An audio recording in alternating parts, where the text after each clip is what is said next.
motherfucking designer on right now. Bring it down, bring it down, bring it down. I got 3 old thoughts, I'm down. Halo semuanya, kembali lagi di channel Dinda Nurul Khalifah. Jadi hari ini saya ingin bercerita tentang bisnis makanan yang sedang saya jalani, yaitu bisnis kebab Jawa. Nah, sebelum memasuki materi ini, saya akan mendiskusikan satu hal, yaitu tentang mengapa mahasiswa calon guru agama itu penting untuk mempelajari kewirausahaan. Nah, sebelum memasuki pembahasan tentang kebab Jawa atau bubur Jawa ini, kita masuk ke pertanyaan dulu nih. Mengapa sih mata kuliah kewirausahaan itu penting untuk mahasiswa calon guru agama? Nah, untuk mata kuliah ini mungkin terdengar sesuatu yang lebih cocok untuk jurusan ekonomi atau bisnis. Tapi kalau dipikir-pikir lagi, ternyata mata kuliah ini tuh sangat penting buat pelajar calon guru agama. Terus kenapa sih? Nah, karena dengan bekal kewirausahaan, calon guru agama bisa menjadi lebih kreatif, mandiri, dan mampu memberikan dampak yang luas kepada masyarakat. Jadi, kita bahas beberapa alasannya ya. Yang pertama yaitu untuk membantu menjadi guru yang mandiri secara ekonomi. Realitanya, profesi guru agama seringkali dianggap sebagai pekerjaan yang lebih mengutamakan pengabdian daripada penghasilan. Nah, hal ini memang mulia, tapi tentu saja semua orang membutuhkan penghasilan yang cukup untuk hidup. Dengan belajar kewirausahaan, mahasiswa calon guru agama bisa punya alternatif untuk menciptakan sumber pendapatan tambahan tanpa harus meninggalkan pekerjaan utama. Misalnya yaitu kamu bisa membuka usaha yang sejalan dengan bidang keagamaan, seperti berjualan buku-buku Islami, menyediakan perlengkapan ibadah, atau membuka bimbingan belajar khusus mata pelajaran agama. Apalagi jika ada keahlian lain seperti memasak atau kerajinan tangan, itu juga bisa dikembangkan menjadi usaha yang mandiri. Dengan punya usaha sendiri, kamu tidak hanya mengandalkan gaji, tapi juga punya cadangan penghasilan untuk masa depan. Untuk yang kedua yaitu melatih kreativitas dan inovasi dalam pembelajaran. Belajar kewirausahaan itu membuat kamu berpikir lebih kreatif dan inovatif. Hal ini gak cuma berguna buat bisnis, tapi juga buat pekerjaan kamu nanti sebagai guru agama. Bayangkan kalau kamu jadi guru yang tidak sekedar mengajarkan agama dengan cara konvensional, tapi punya pendekatan yang seru dan modern. Misalnya, kamu membuat video pembelajaran tentang sejarah Islam yang dikemas dan dengan animasi, atau membuat game edukasi yang membantu siswa memahami nilai-nilai keislaman. Inovasi seperti ini bisa membuat siswa lebih semangat belajar. Selain itu, ide-ide kreatif ini juga bisa dikembangkan menjadi usaha yang menghasilkan. Misalnya, kamu memproduksi aplikasi belajar agama atau menjual modul pembelajaran secara Islami dengan online. Jadi, kreativitas kamu tidak hanya bermanfaat bagi mahasiswa, tetapi juga punya nilai ekonomi tersendiri. Yang ketiga yaitu menanamkan nilai-nilai Islami dalam dunia bisnis. Kita sebagai calon guru agama tidak hanya diharapkan untuk menjadi pengajar, tetapi juga menjadi panutan. Kalau kita punya usaha sendiri, itu jadi kesempatan buat kita untuk menunjukkan bagaimana menjalankan bisnis yang sesuai dengan nilai-nilai Islam. Misalnya, kita bisa menyampaikan kejujuran dalam berdagang, mengutamakan kualitas produk, dan selalu memperhatikan keberkahan dalam setiap transaksi. Selain itu, kita juga bisa memberikan contoh bagaimana cara berbisnis dengan tetap peduli pada lingkungan dan masyarakat sekitar. Jadi, kita tidak hanya mengajarkan teori, tapi juga menunjukkan langsung penerapannya dalam kehidupan sehari-hari.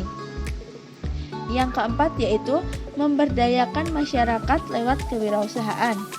Guru agama seringkali memiliki posisi yang dihormati di tengah masyarakat dengan bekal kewirausahaan.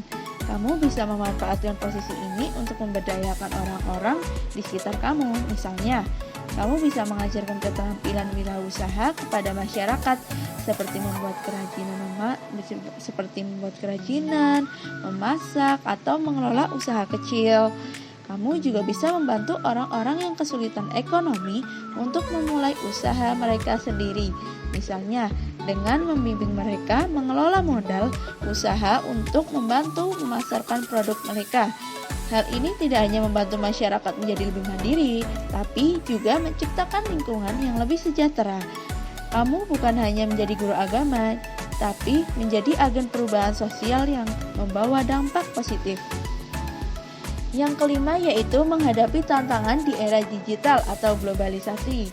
Nah, kehidupan sekarang itu sudah dipenuhi oleh teknologi dan digitalisasi. Sebagai calon guru agama, kamu juga perlu beradaptasi dan siap menghadapi tantangan-tantangan ini.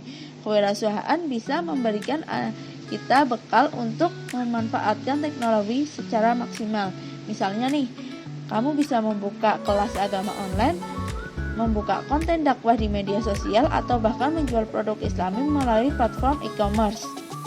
Dengan cara ini, kamu bisa tetap menyampaikan nilai-nilai agama sekaligus mengikuti perkembangan zaman. Selain itu, juga jadi peluang untuk menjangkau audiens yang lebih luas. Yang keenam yaitu meningkatkan kepercayaan diri dan kemandirian. Belajar kewirausahaan juga bisa membangun rasa percaya diri kamu. Kamu jadi tahu bahwa kamu punya kemampuan untuk menciptakan sesuatu yang bermanfaat, baik untuk diri sendiri maupun untuk orang lain. Selain itu, kamu juga akan merasa lebih mandiri karena tidak sepenuhnya bergantung pada pekerjaan utama untuk memenuhi kebutuhan hidup. Kepercayaan diri ini juga tercermin dalam cara kamu mengajar. Siswa akan melihat kamu sebagai sosok yang inspiratif, bukan hanya sebagai guru menyampaikan materi pelajaran, tapi juga sebagai seorang yang berhasil memanfaatkan potensi dirinya untuk membantu orang lain. Yang ketujuh yaitu menjadi guru yang relevan dan berdaya saing. Di dunia pendidikan ada banyak guru agama, tapi dengan bekal kewirausahaan kamu bisa menonjol dari yang lain. Kamu bisa menjadi guru yang punya pendekatan unik, kreatif, relevan dengan kebutuhan zaman. Ini bukan sekedar membuat kamu lebih dihargai, tapi juga memberikan peluang untuk terus berkembang di bidang pendidikan dan wirausaha. Jadi kesimpulannya yaitu mata kuliah kewirausahaan bukan sekedar pelajaran tentang bagaimana menjalankan bisnis, tapi juga memberikan bekal penting untuk hidup yang lebih baik. Buat mahasiswa calon guru agama, kewirausahaan juga membantu kamu untuk menjadi lebih mandiri, kreatif, inovatif, dan relevan dengan tantangan zaman. Dengan kemampuan ini, kamu tidak hanya jadi guru yang mengajarkan teori agama, tapi juga bisa jadi teladan ya dalam menjalani kehidupan yang produktif, berkah, dan bermanfaat untuk banyak orang. Baik, selanjutnya kita memasuki ke materi burger Jawa. Jadi bisnis yang saya jalani saat ini yaitu penjualan burger Jawa. Nah, kalian pasti bertanya-tanya, apa itu sih burger Jawa? Jadi burger Jawa adalah burger yang dimodifikasi dengan cita rasa khas Indonesia, khususnya di Jawa. Misalnya, kalau burger yang ada di Timur Tengah biasanya menggunakan isian daging sapi dan saus serta yogurt. Tapi burger Jawa ini lebih sederhana dengan bahan-bahan seperti lumpia, ayam suwir, timun, saus, dan sebagainya. Selain enak, burger Jawa itu juga terkenal dengan murah, tapi nggak murahan.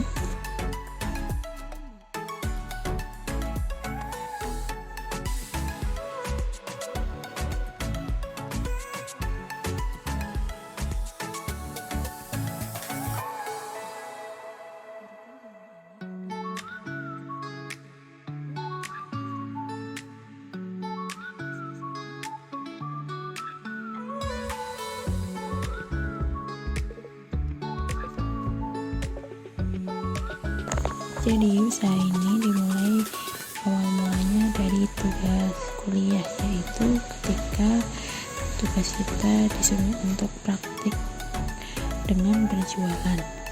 Nah, di situ saya dan teman-teman saya itu memikirkan apa yang akan kita jual. Nah, dengan itu kita itu membuka YouTube atau Google untuk mencari referensi. Tiba-tiba saya muncul sebuah ide bahwasanya saya ingin berjualan burger Jawa, karena burger Jawa ini merupakan makanan yang enak tapi murah dan minyak goreng. Dan bagaimana sih cara untuk membuatnya? Jadi cara untuk membuatnya yaitu pertama, kita siapkan kulit lumpia yang sudah jadi, tapi kita harus membeli kulit lumpia yang agak tebal dan kecil. Nah, kemudian kita siapkan juga timun dan dipotong tipis-tipis. Kemudian kita siapkan juga ayam yang sudah digoreng lalu disuir. Terus kita siapkan mie goreng yang lalu digoreng dengan minyak ya sampai agak kecoklatan, dan kemudian diangkat serta dicampur dengan bumbu-bumbu. Lalu berikutnya yaitu siapkan saus. Kemudian kita membuatnya dengan menyiapkan kulit lumpia, lalu di atasnya diberi timun, kemudian diberi mie kremes, kemudian diberi ayam suwir serta diberi saus, lalu tinggal dilipat dan jadilah burger Jawa. Baik, selanjutnya yaitu data hasil penjualan yang saya lakukan. Untuk datanya yaitu ada penjualan hasil burger, yang dimana hasil burger itu satu biji itu berisi 6 burger Jawa. Untuk harganya yaitu satu biji harganya ada 5.000. Nah, untuk penjualan harian itu kita pernah dapat 30 biji. Nah, modal yang kita keluarkan itu berupa 85.000, yaitu modal 85.000 untuk membeli ayam, timun, plastik mika, dan kulit itu jumlahnya 75.000, sedangkan mie yaitu 10.000, jadi totalnya itu 85.000. Nah, untuk total pembeliannya itu 30 biji, berarti 30 kali 5 sama dengan 150, jadi total penjualan kita itu ada 150.000. Nah, jadi untung yang kita dapatkan untuk sekali penjualan itu sekitar 65.000. Jadi itulah data penjualan yang kita dapatkan. Itulah beberapa hal tentang bisnis burger Jawa yang saya jalani. Bisnis ini bukan hanya memberi keuntungan finansial, tetapi juga kebahagiaan karena bisa menghadirkan makanan yang disukai banyak orang. Bagi kalian yang sedang berpikir untuk memulai usaha, jangan ragu, setiap bisnis pasti ada tantangannya. Tapi kalau kita I got so